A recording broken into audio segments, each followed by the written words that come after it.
جب ہم بیمار ہوتے ہیں تو یہ ایک طرح سے آزمائش بھی ہوتی ہے ہماری، کہ ہم اس تکلیف میں رب تعالیٰ کے شکر گزار رہتے ہیں اور اپنی اس بات پر قائم رہتے ہیں کہ جو کچھ بھی ہے وہ رب کی طرف سے ہے، اور ہمارا رب ہمارا سب سے بڑا ویل وشر ہے، اور جو کچھ کرتا ہے ہماری بہتری کے لیے کرتا ہے، اس کا ہر فیصلہ ہماری بہتری کے لیے ہے۔ تو ہمیں رب تعالیٰ پر بھروسہ رکھنا چاہیے کہ اگر یہ بیماری آئی ہے تو یہ بیماری بھی رب ہی کی پیدا کردہ ہے، اور رب ہی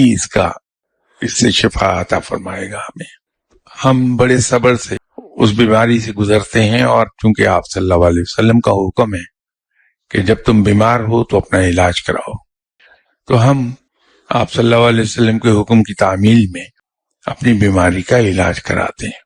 لیکن ہم ہائے ہائے نہیں کرتے پھرتے، اس لیے کہ پھر وہ رب تعالیٰ پر بھروسے کے خلاف ہے وہ بات۔ تو ہمارا تو ایمان یہ ہے کہ بیماری بھی رب ہی نے پیدا کی ہے، اس کا علاج بھی رب نے پیدا کیا، اس لیے کہ اس کا اپنا فرمان ہے کہ میں نے کوئی ایسی بیماری نہیں پیدا کی جس کا علاج نہ پیدا کیا ہو۔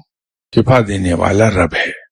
تو جب شفا دینے والا رب ہے تو پھر مجھے اپنے رب سے ہی رجوع رکھنا چاہیے کہ یا اللہ مجھے اس بیماری سے نجات دلا اور مجھے شفا کامل عطا فرما دے۔